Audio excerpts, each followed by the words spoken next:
Well, thank you very much. It's an honor to have President Zelensky of Ukraine, and we've been working very hard, very close. So we've actually known each other for a long time. We've been dealing with each other for a long time and very well. We had a little negotiation spat, but that worked out great. I think for both countries, I think for the world, actually, beyond both countries. And we have something that is a very fair deal. And we look forward to getting in and digging and working and getting some of the rare earth. But it means we're going to be inside, and it's a big commitment from the United States, and we appreciate working with you very much. And we will continue to do that. We have had some very good discussions with Russia. I spoke with President Putin, and we're going to try and bring this to a close. It's something that you want and that he wants. We're going to have to negotiate a deal. But we've started the confines of a deal, and I think something can happen. The big thing is the number of soldiers, mostly at this point, but soldiers being killed. You're losing thousands of soldiers. So on both sides, we're losing a lot of soldiers, and we want to see it stop. And we want to see the money get put to different kinds of use, like rebuilding. And we're going to be working very hard.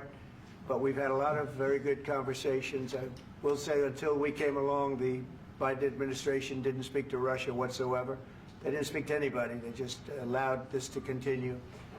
And I will say that, I'll say in front of you, you've heard me say it 1,000 times, if I were president, this war would have never happened. We would have had a deal negotiated for you without having to go through what you've gone through.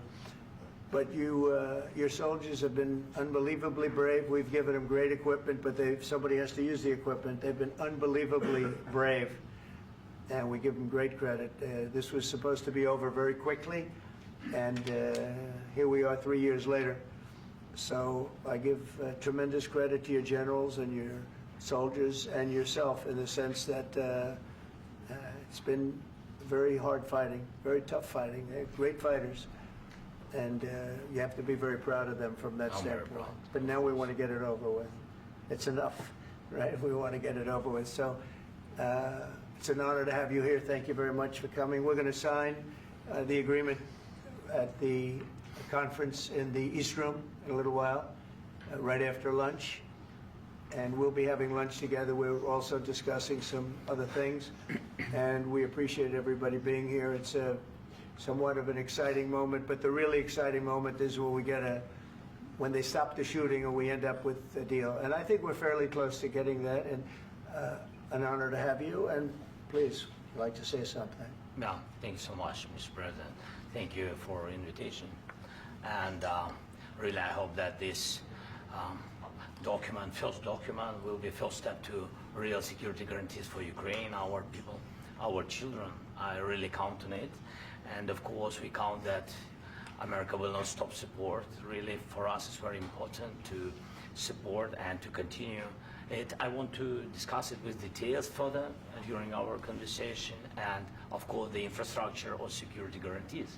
Because for today, I understand what Europe is ready to do, and of course, I want to discuss with you what United States will be ready to do. And I really count on your strong position to stop Putin. And you said that enough with the war. I think that is very important, Ben, to say these words to Putin at the very beginning of war, because he is a killer and terrorist. But I hope that together we can stop him.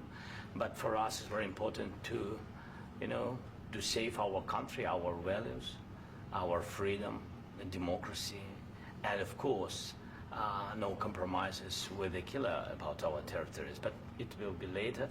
And of course, what I wanted, we spoke about it by phone with you, about the drones production. We have very good drones production. I think the best one in the world for today because of the war. Yes, and of course, we need very much the air defense. You have the best air defense in the world, and really you helped us under attacks of Russians. And I want to speak how we can exchange the licenses. We're open to share the licenses of all our drones with you, of course, with the United States. And we need licenses for quick production of air defense. Even after the war, we need our nation to be calm, that we are secure. So that's why we need this air shield. And of course, about this I want to speak about the contingents. I think that France and UK already spoke to you, and we know that Europe is ready, but without the United States, they will not be ready to be as strong as we need. And the last point, last not least, about exchange, about our people and children. And you know that these crazy Russians, that they stolen 20,000 of children, Ukrainian children. They changed their names, they changed their families, relatives, and now they're in Russia. We want to bring them back, and really, it's a big dream, task, and goal for me, and our warriors. By the way, Mr. President, we exchanged, released more than 4,000 warriors from Russian prison, but there are thousands more in the prison. I wanted to share with you some images. How it's can I now? Yeah, Have I? please. One minute. Just you to understand in what circumstances, in what situation they are, and what the attitude of Russia to our prisoners. That guys, just you before and after. And you see before and after, just you to understand. Now thousands of such guys, ladies and men, there, and that, so they don't eat, they beat them, and they, they do a lot of bad things. So out of, even during the war, there are rules. Everybody knows there are rules during the war. So these guys, they don't have any rules. You see that 50, 60 kilograms left, and a lot of such things. And I didn't want to show you what the changes with images of children, because I will just share with you. And I mean, it's looking tragic. Yep, that's tough stuff. Yeah, I wanted very much to give you, and you see. Yeah. This is pastor, by the way. They stolen pastors because it's not Russian church. They stolen pastors and moved pastors to the prison. At the end of last year, we brought 3 pastors, and we could exchange them. And this is pastor, you see. Yeah, that's tough. Yeah. So I mean, this I wanted to show you, and this. So thank you very much. We want to get that ended, right? Yeah, of course. We And want. I think we will. And We have to, of course. do you have any questions, please? Thank you, Mr. President. With the, how much money is the U.S. going to put into the fund that is being created today, and how does this provide long-term security for Ukraine?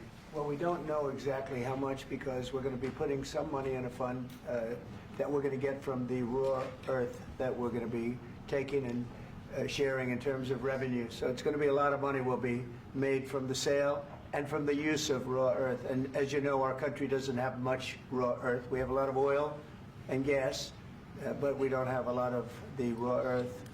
And what we do have is protected by the environmentalists, but that can be unprotected, but still it's not very much.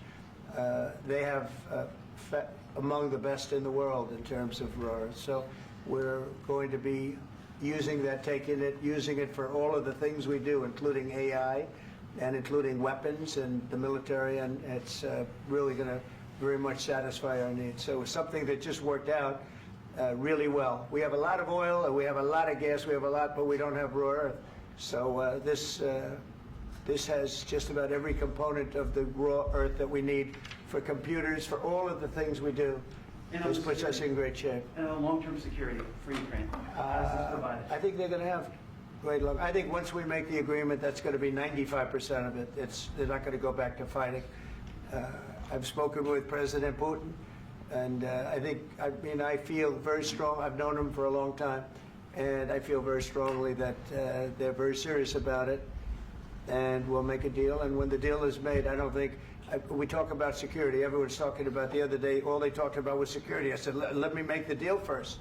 I have to make the deal first. I don't worry about security right now. We have to have a deal, because right now, last week, 2,000 soldiers died on both sides. 2,000. And they're losing 1,000, 2,000, 3,000 a week. So as we sit here and we talk, people are getting shot and dying on the battlefield. And, you know, they're not American soldiers, but they're Russian soldiers and they're Ukrainian soldiers, and we want to be able to stop it. And we want to be able also to spend money on other things. We don't want to, this is a tremendous amount of money. And what the Biden administration did was terrible. They were giving money, but he had no security on the money. Europe, as you know, gave much less money, but they had security. It was in the form of a loan. They get their money back, and we didn't. And now, at least we're protected because the American taxpayer has to be protected too. But this is an incredible agreement for Ukraine because we have a big investment in their country now, and what they have, very few people have. And we're able to really go forward with very, very high-tech things and many other things, including weaponry that we're going to use in many locations, but that we need for our country. Mr. President, This allows us to do that. will you continue sorry. sending military aid? Yes, go ahead, please. If I can just, yes. In the document, there is one of the very important points. If we speak about business and investment, we never had LNG terminals in Ukraine. This document will open. I mean, the next document, but anyway, here we see in the framework, we see really goodwill for this. LNG terminals for us is very important, and I think for security of European continent. We have the biggest storage, gas storage. We have the biggest in Europe. Yes, yes, and we can use it. Use it for LNG. Use it for LNG, and we will do it. And really, we can help Europe because Europe really helped. President Trump said that they made less support, but they are our friends and they are our very supportive partners. They really gave a lot, Mr. President. They did. They gave a lot, but they gave much less. No. Much less. No. No. No. Okay.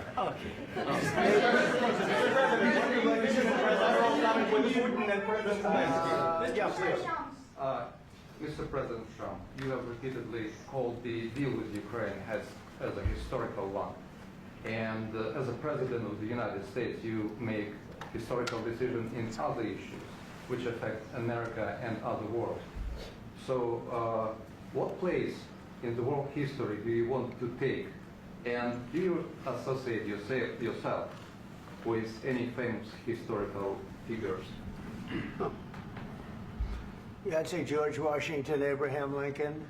I would say I'm far superior to George Washington and Abraham Lincoln. Now, you know I'm only kidding, right?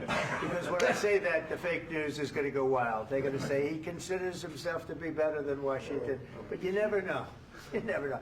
I don't compare myself to anybody. I'm here to do a job. We've had a great 35 days or whatever it might be, a month, a little more than a month. We've accomplished tremendous amounts. Not only this would be a very great achievement if we could get the war stopped and get them back to normalization. I think that's going to happen. We've had very good talks on both sides, as you know. But I think we've done a very good job, just generally. If you look at all of the things we've done in 30 days, they're saying there's never been a opening for a president. The first month, there's never been a first month like we've had. And this is one of the very important things. This, to me, is one of the most important things because we have tremendous death taking place as we speak, and I don't want to have that. You know, think of the parents, whether they're in Russia or Ukraine, think of the parents of all these people being killed needlessly. They came to our territory. Should have never started. This would have, if I were president, this would have never started. Mr. President, how do you conviction?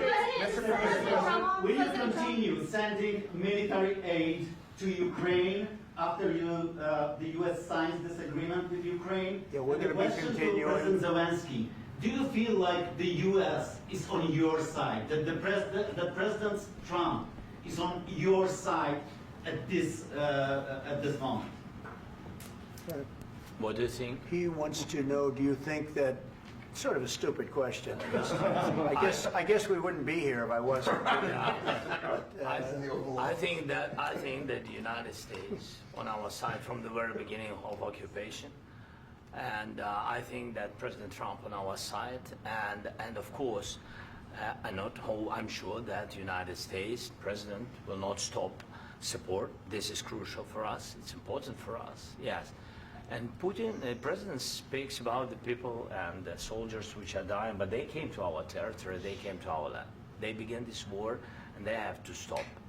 And I think this is the question, with really the most important question.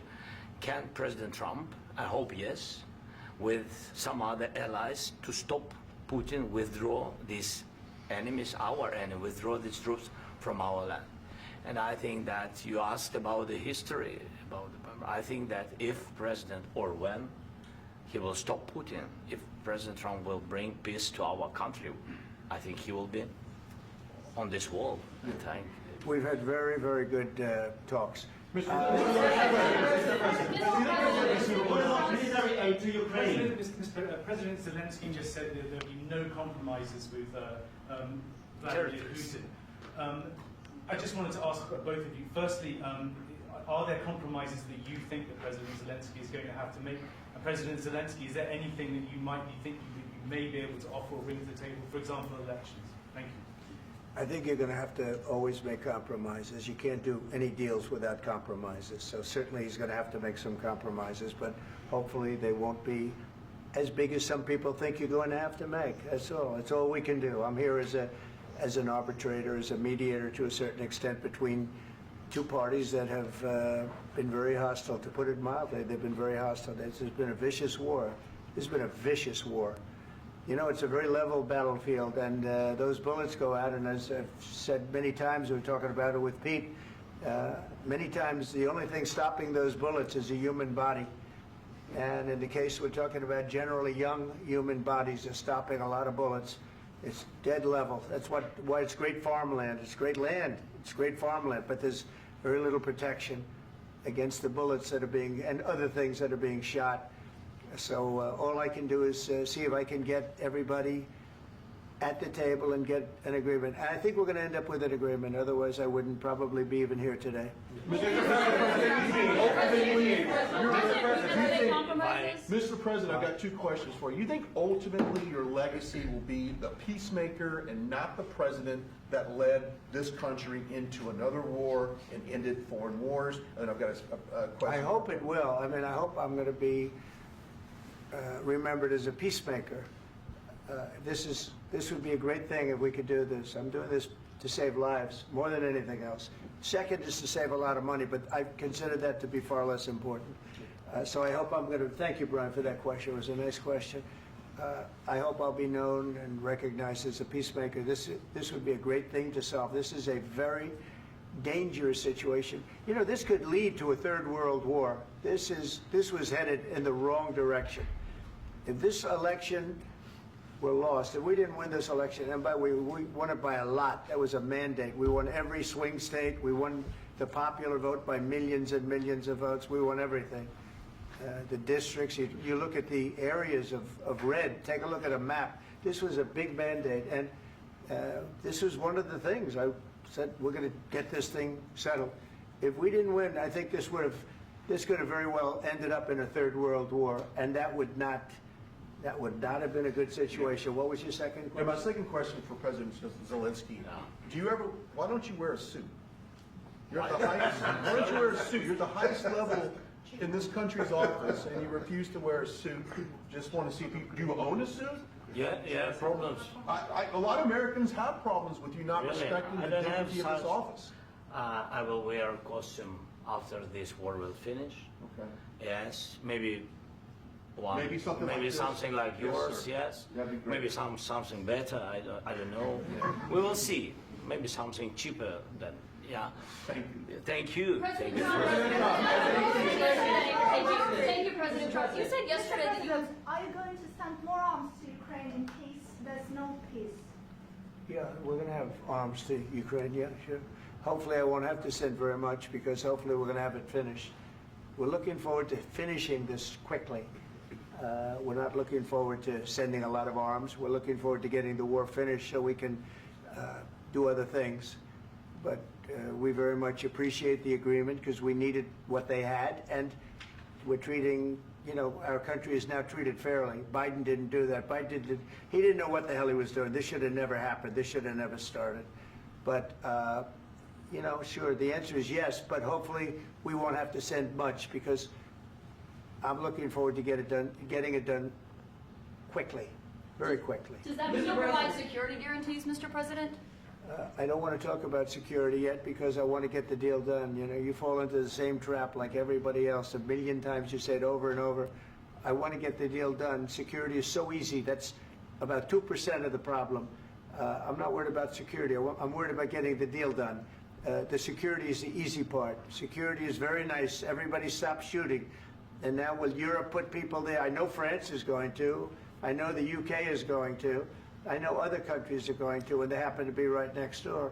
We haven't committed, but we could conceivably. You know, we have security in a different form. We'll have workers there digging, taking the raw earth so that we can create a lot of great product in this country. So in that sense, you have something, but we haven't determined that yet. I will say, in speaking to France and in speaking to, and they were here, as you know, last week and just the other day, they have committed to a lot of security. I don't think you're going to need much security. I think once this deal gets done, it's over. Russia's not going to want to go back, and nobody's going to want to go back. When this deal ends, I really believe this deal is going to be over. Yeah, please go ahead. Thank you. Go ahead. Thank you so Mr. President, thank you. You had President Macron and Keir Starmer at the White House this past week, both of whom praised your courage and conviction to lead the pathway towards peace. Yes. Part of that involved, though, re-engaging Russia in diplomatic relations, something that previous leaders lacked the conviction to do so. What gave you the moral courage and conviction to step forward and lead that? Well, I love this guy. Who are you with? One American News, sir. Well, that's why I like him. One American News does a great job. I like the question. I think it's a very good question. It's a pathway to peace. It's a pathway to getting something solved. And I feel that as the head of this country, I have an obligation to do that. Plus, you know, we're very much involved. We got involved. It's too bad we got involved because there should have been no involvement because there should have been no war. And there shouldn't have been October 7th. That would have never happened. As you know, Iran was broke. They had no money to give to Hezbollah. They had no money to give to Hamas. They were stone cold broke. And then under Biden, they became rich as hell. They went from no money to $300 billion in a period of 4 years. And they gave a lot of that money away, and you see what happened. And that's a real mess also that we hope to be able to solve. But no, I appreciate your question very much. I feel I have an obligation to try and do something to stop the death. If I can answer, yes, if I can answer, Please, sorry, go ahead. please. And I do like your clothing, by the way. Yeah, really? Even though I think he's a Yeah, great guy, yeah. by the way. But I don't know if you two like each other. But you know what? I think No, he's dressed. I like this guy. I don't know I think him. he's dressed beautiful. So I have more serious things than answer on such Yeah, question. sure, that's I will okay. answer on more serious That's a good question if statement. I can. That's good. Yeah. So please, about security guarantees and about just ceasefire. We can't just speak about ceasefire and speak and speak. It will not work. Just ceasefire will not never work because I'm like a president. I have this experience, and not only me. Ukraine before my presidency, from the 2014, Putin broken 25 times. 25 times he broken his own signature. 25 times he broken ceasefire. But he never broke to me. He never broke No, to no, me. you were the president. He You never were the broke- president he during. never broke to me. In 2016, you've been the president, Mr. President. You've been the president, but he had, of course, not with you, but he had during those periods, he had conversations with our side. And we had Normandy format, you know, the France, Germany, Ukraine, and Russia. And he broken 25 times. That's why we will never accept just ceasefire. It will not work without security guarantees. Security guarantees, maybe President is right about this document and other, but this document is not enough. Strong army is enough because his soldiers afraid, Putin's soldiers afraid of our soldiers when we're strong enough. If we are not strong enough, if we are empty, if our storage is empty, we can't defend our land. Today, you know, he knows that we have, all the world knows that we have meeting, yes? Why he's using ballistic? Putin today using ballistic on our hospitals, schools, and etc. Ballistic. So he knows that we are here and that President Trump is really have goodwill to stop this war. And you hear now the president. So why he's using? So he doesn't want to stop. He doesn't want. But I hope that we will do it. Really, we'll do it. Security. When we speak about security guarantees, when the Europeans are ready for contingents, they need USA backstop. If there will not be United States, we will not never have any contingents, strong contingents from the Europeans, because they don't want to divide alliance, connection between the United States and the main and strongest ally and Europeans. And this is crucial, this is important. That's what we want to speak about very much. This is very important. And air defense. So air defense, really, we have big deficit with all these systems, and we need to provide this. We need it very much. Otherwise, Putin will never stop, and will go further and further. He doesn't want. He hates us. You know, it's not about me. He hates Ukrainians. He thinks that we are not a nation. He thinks, and he shared these thoughts. I think maybe with your team also. I don't know, but with all the Europeans, in media, officially and not, he always said that there is no such country, such nation, such language, and such life like Ukrainian. No, he really doesn't respect all the Ukrainians, and he wants to destroy us. And you are right, Mr. President. That's 2%. This document, maybe other documents, it's a very good start, very good, but it will not enough to stop this person. Should Russia pay to rebuild Ukraine? Mr. President, after these Should Russia pay to I asked rebuild Ukraine? They have to Zelensky pay. this question. He This didn't is like the rule. because This is the rule of because the war. I'm This is sorry. the rule of the war. During all the centuries, all the history, this is the rule of the war. Who began, those pay. Do you agree This with is the that? rule. Putin began this war. He has to pay all money for innovation. He has to pay. Of course, some Russian assets, what we have in Europe, about 300 billion, we can use them. We can use for innovation and buy military support from the United States also. We can do it, but it's not enough. It's not enough. I asked other questions that you Do you didn't envision a like trilateral summit because with I wanted Putin to and know. President Zelensky? Wait 1 second. I asked this question that you didn't like because I wanted to know if you want to position yourself in the middle between Russia and Yes. Ukraine or on the Ukraine side. No, I'm in the middle. I want to solve this thing. I'm for both. I want to get it solved. And it's wonderful to speak badly about somebody else, but I want to get it solved. If we can solve it, great. If we can't solve it, they're going to have to fight it out, and who knows what's going to happen. But I want to see it get solved. May I follow up? One more question about U.S. troops in Europe. After Russian invasion of Ukraine, your predecessor sent additional troops to Eastern Europe, including Poland, my country. Yeah. Are you committed to keeping these troops on the eastern flank of NATO in the future? I'm very committed to Poland. I think Poland has really stepped up and done a great job for NATO. They, as you know, they paid more than they had to. They are one of the finest groups of people I've ever known. I'm very committed to Poland. What about Baltics? Poland's in a tough neighborhood, you know. What about the Baltics? The Baltics, they got a lot of, it's a tough neighborhood too, but we're committed. We're going to be very committed, and we're committed to NATO. But NATO has to step up, and the Europeans have to step up more than they have. And I want to see them equalize, because they are in for far less than we're in, and they should be at least equal. You understand that? Why is the United States, we have an ocean in between, why is the United States in for so much more money and other things as Europe? With that being said, and as you said, they've also been obviously very helpful, but we have put in far more than they have, and I think they should equalize. Mr. President, Please, go ahead. about the agreement again today, what changed between the first time that Secretary Bessent gave President Zelensky the agreement and today for the signing? We made a deal. So What was the I'm just- deciding factor? I'm a business person. We made a deal. That's what changed. Along with mineral- I didn't think we were going to make a deal, and We ended up making the deal, so that changed. Mr. President, what and how do you envision a trilateral summit with President Zelensky and Putin? I don't know, under but these well, they circumstances? don't like each other, I can tell you that. Okay? They do not like each other. This is not a love match, and it's unfortunate. That's why you're in this situation.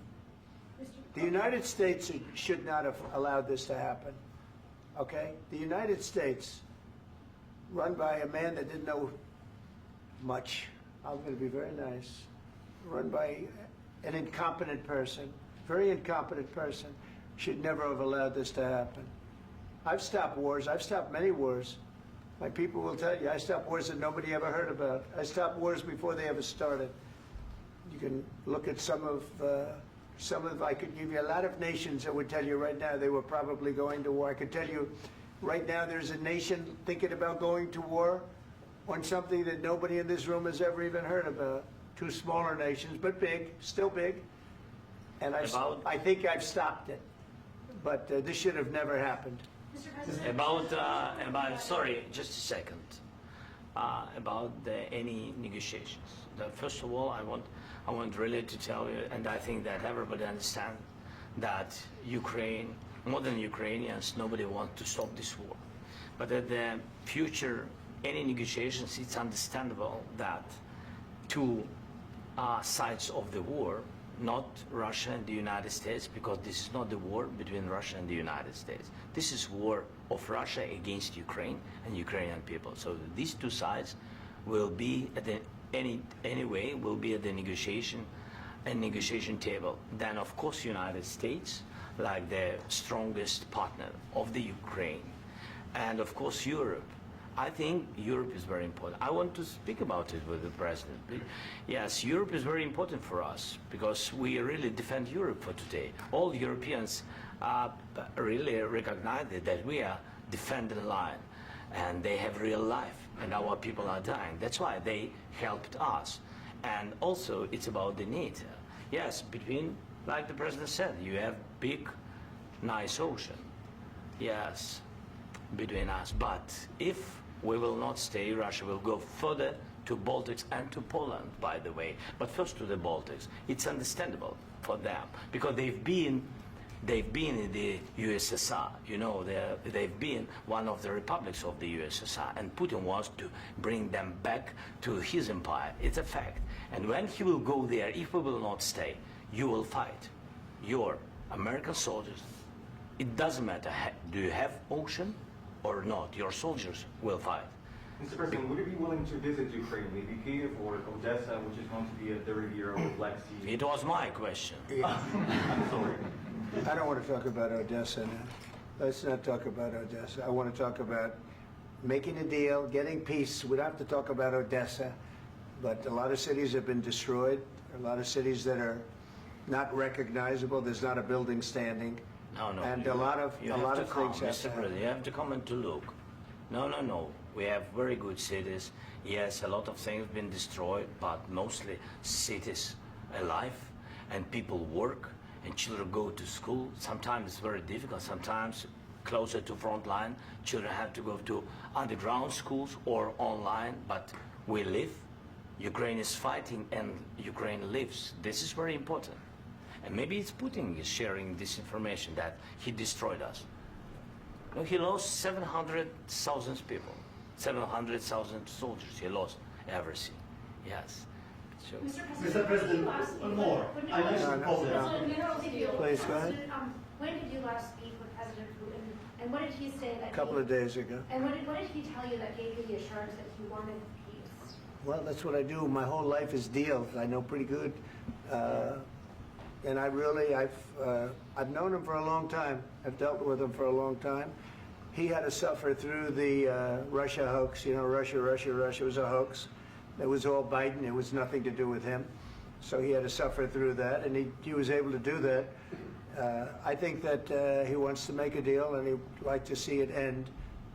That's all I do. That's what I do. My whole life, that's what I do is make deals. And I'm in the middle of a mess because this is a real mess.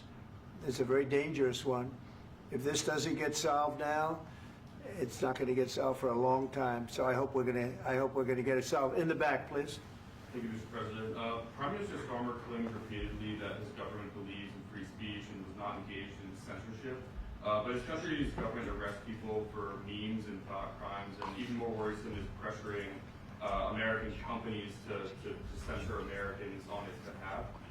How can he be a reliable, trustworthy partner when he says things that are demonstrably false on such an important topic? Well, we actually spoke to him about that yesterday, and we thought they took it very, very much too far. JD was very strong on it. So was I. So was Marco. And we've been speaking to him about it. Marco, would you like to say something about that? We have concerns, obviously, with the conduct of those, particularly as it impacts Americans. And there's real concern that American speech, which is online, could fall into the hands of British or any country's jurisdiction. And so this is a point the Vice President made of Munich, and I think it's a very compelling one, that what unites us with Europe, as much as anything else, is these shared values, and one of them being free speech. And so if Americans are threatened by it, we're going to need to take action in that regard. Mr. President. It's actually a very important question. We spoke about this in detail with the Prime Minister, the Foreign Secretary, and others at lunch yesterday, and I know that Secretary of Commerce Lutnick followed up in private meetings last night. This is really important. We believe Americans have the right to speak their mind, even if we in this room disagree with them. They have the right to speak their mind in the public square, which is often online these days. And we're going to defend that right as it pertains to American companies and American citizens vigorously if we have to. I do think that under the President's leadership, we're going to find common ground with our friends in the UK on this question, but it remains to be seen. The principle that will guide us is we believe in free speech in this country, and we'll fight for it for American citizens. Mr. President, on the deal, is there any other oil and gas component to the deal? Is it all critical? A little bit. We'll see. On LNG? But we're not really looking for that so much. We got a lot. We have more than anybody in the world, by far. So no, we're not talking about it too much, but a little bit. I think it affects also, but for the most part, no. And sir, is there any agreement from Ukraine to purchase U.S. LNG as part of the deal, or is that on the table at all? No, we don't need that. Mr. President, I just wanted to ask you about, you just mentioned that you guys spoken to Vladimir Putin a couple of days ago. Just to be clear, that's a new call, not the one that you... I've spoken to him on numerous occasions. Okay, and how was the latest call? What did you discuss?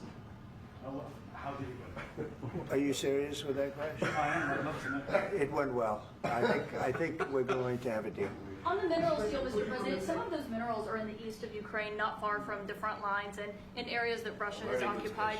Will you direct President Putin to withdraw his forces from those areas if there's U.S. interest? Well, we'll take a look at the time. We have a lot of area.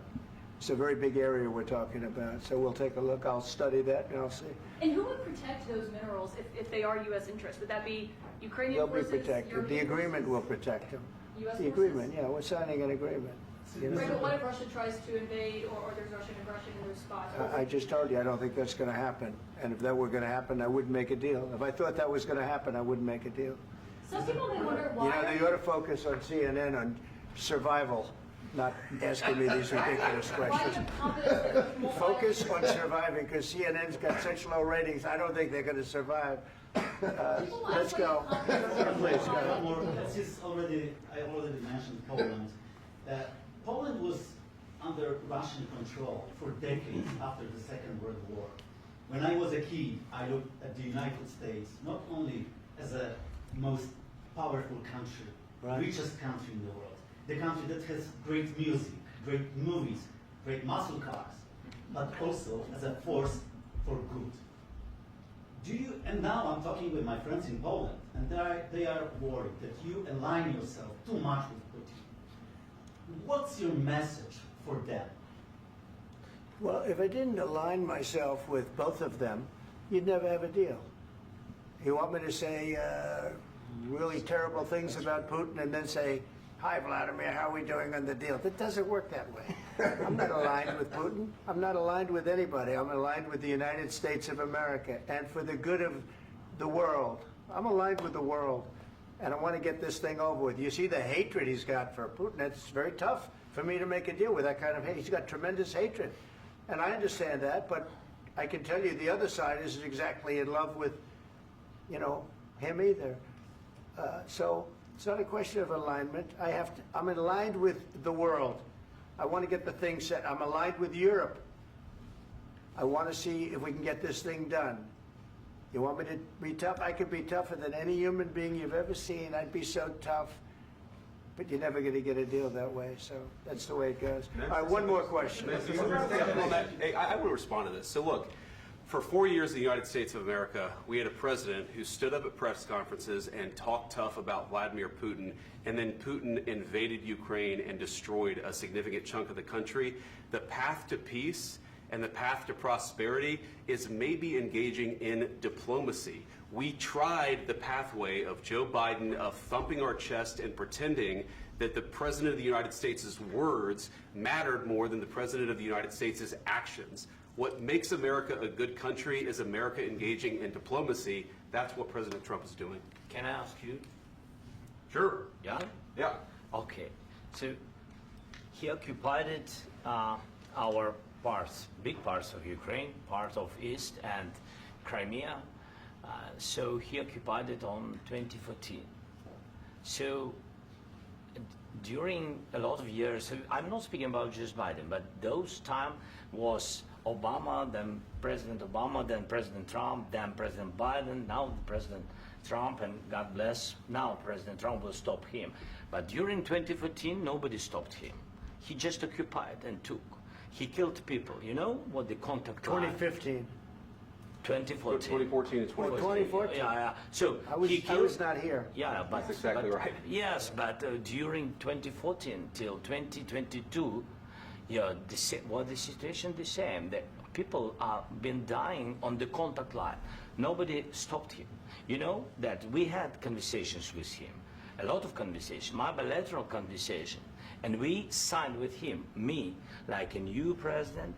In 2019, I signed with him the deal. I signed with him, Macron and Merkel, we signed ceasefire. Ceasefire. All of them told me that he will never go. We signed with him with gas contract. Gas contract.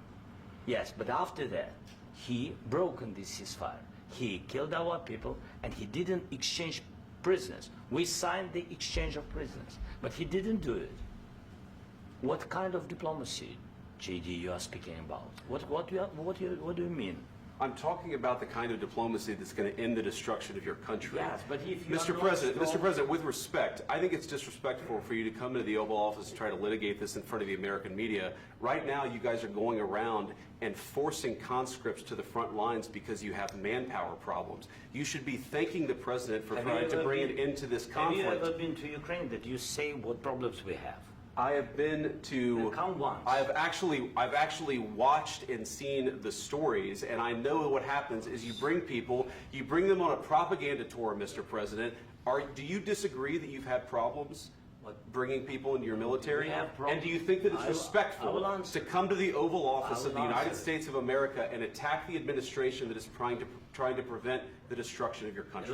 A lot of questions. Let's start from the beginning. Sure. First of all, during the war, everybody has problems. Even you, but you have nice ocean and don't feel now, but you will feel it in the future. God bless. You don't know that. God bless. You don't God know bless. that. You will not have a war. Don't tell us what we're going to feel. We're trying to solve a problem. Don't tell us what we're going to feel. I'm not telling you. Because I'm you're in no answering on position this to question. dictate that. That's exactly what you're doing. You're in no position to dictate what we're going to feel. We're going to feel very good. You will feel influence. We're going to feel very I'm good and telling very you, strong. You will feel influence. You're right now not in a very good position. You've allowed yourself to be in a very bad position, and he happens to be right about it. From the very beginning of the war. You're not in a good position. You don't have the the cards right now. With us, you start having not cards. playing cards. Right now, you don't. I'm very You're playing serious, cards. Mr. President. You're I'm playing very cards. serious. You're gambling I'm with the president lives in of war. millions of people. You're you- gambling with World War III. what you're You're speaking gambling about? with What you're World speaking War about? III. And You- what you're doing is very disrespectful to the country, this country. That's with back all to you. respect to your Far country. more than a lot of people said very they respect. should have. Have you said thank you once? This A lot entire of meeting? times. No, in this Even entire meeting, today. have you said thank Even you? today. You went to Pennsylvania and campaigned for the opposition in October. Offer some words of appreciation for the United States of you America speaking and the president who's trying to save your country. Please, you think that if you will speak very loudly about the war, you He's can... not speaking loudly. He's not Yeah. speaking loudly. Your country's Can I- in big can I- trouble. Can I Wait a answer? minute. No. Can You've I done a lot answer? of talking. Your country is in big trouble. I know. You're not I winning. know. You're not winning this. You have a damn good chance of we coming are out staying, okay because of Mr. us. President, we are staying in our country, staying strong from the very beginning of the war. We've been alone, and we are thankful. I said thanks You haven't in been this alone. cabinet, You and haven't not been only alone. in this We cabinet. gave you, through I this said stupid thank- president, $350 billion. You We voted gave for you your military president. equipment, You and you voted men for are your brave, president. but they had to use our military. What about US If people? you didn't have You our invited military me- equipment, you invited if me you to didn't speak- have our military equipment, this war would have been over in 2 weeks. In 3 okay? days, I heard it from Putin. In 3 days, this is something Maybe new. less. In 2 weeks, of course, yes. It's going to be a very hard thing to do business like this. I Again, tell you. just say thank you. I said a lot of times thank you to American people. Accept that there are disagreements, and let's go litigate those disagreements rather than trying to fight it out in the American media when you're wrong. We know that you're wrong. But you see, I think it's good for the American people to see what's going on. I understand, sir. I think it's I very understand. important. That's why I kept this going so long. You have to be thankful. You don't have the I'm cards. thankful. You're buried there. Your people are dying. tell you You're again, running I low know. on soldiers. Don't- Listen, don't please, you're running Mr. low on President. soldiers. It would be a damn good thing. Mr. And then President. then you tell us, I don't want a ceasefire. I don't want a ceasefire. I want to go and I want this. Look, if you could get a ceasefire right now, I tell you, you take it so the bullets stop flying and your men stop getting killed. Of course, we want to stop the war. But you're I saying said- you don't want a ceasefire. But I said to you, I want a ceasefire. with guarantees. Because you'll get a ceasefire faster than an agreement. Ask our people about ceasefire, what they think. That wasn't it doesn't with matter me. for you what That what wasn't is with me. information. It That was wasn't with you. a guy named Biden who was not a smart person. This That is was your- with, this that is was with your Obama. president. It was your president. Excuse me. That was with Obama, who gave you sheets, and I gave you javelins. Yes. I gave you the javelins to take out all those tanks. Obama gave you sheets. In fact, the statement is Obama gave sheets and Trump gave javelins. You got to be more thankful, because let me tell you, you don't have the cards. With us, you have the cards. But without us, you don't have any cards. One more question to Mr. Vice President. I'm sorry. It's going to be a tough deal to make, Um, because the attitudes have to change. What if Russia breaks ceasefire? What if Russia breaks peace talks? What do we do then? I understand that it's a heated conversation right now. What are you but saying? what if She's asking, what if Russia Putin breaks the breaks ceasefire? What if anything? What if a bomb drops on your head right now? But they have Okay? broken What if they ceasefire broke it? many I don't know. They broke it with Biden, because Biden, they didn't respect him. They didn't respect Obama. They respect me. Let me tell you, Putin went through a hell of a lot with me. He went through a phony witch hunt where they used him and Russia. Russia. You ever hear of that deal? That was a phony Hunter Biden, Joe Biden scam. Hillary Clinton, Shifty Adam Schiff. It was a Democrat scam. And he had to go through that. And he did go through it. We didn't end up in a war. And he went through it. He was accused of all that stuff. He had nothing to do with it. It came out of Hunter Biden's bathroom. It came out of Hunter Biden's bedroom. It was disgusting. And then they said, oh, the laptop from hell was made by Russia. The 51 agents. The whole thing was a scam. And he had to put up with that. He was being accused of all that stuff. All I can say is this. He might have broken deals with Obama and Bush, and he might have broken them with Biden. He did, maybe. Maybe he didn't. I don't know what happened. But he didn't break them with me. He wants to make a deal. I don't know if you can make a deal. The problem is, I've empowered you to be a tough guy. And I don't think you'd be a tough guy without the United States. And your people are very brave. But you're either going to make a deal or we're out. And if we're out, you'll fight it out. I don't think it's going to be pretty, but you'll fight it out. But you don't have the cards. But once we sign that deal, you're in a much better position. But you're not acting at all thankful. And that's not a nice thing. I'll be honest, that's not a nice thing. All right, I think we've seen enough. What do you think? Huh? This is going to be great television, I will say that. All right. We'll see what we can do about putting it together. Thanks, sir. I know this is I need the back of this. We'll see. I don't know. All right, guys, come on. Wait, President. Hey, let's go. Guys, come on, let's move.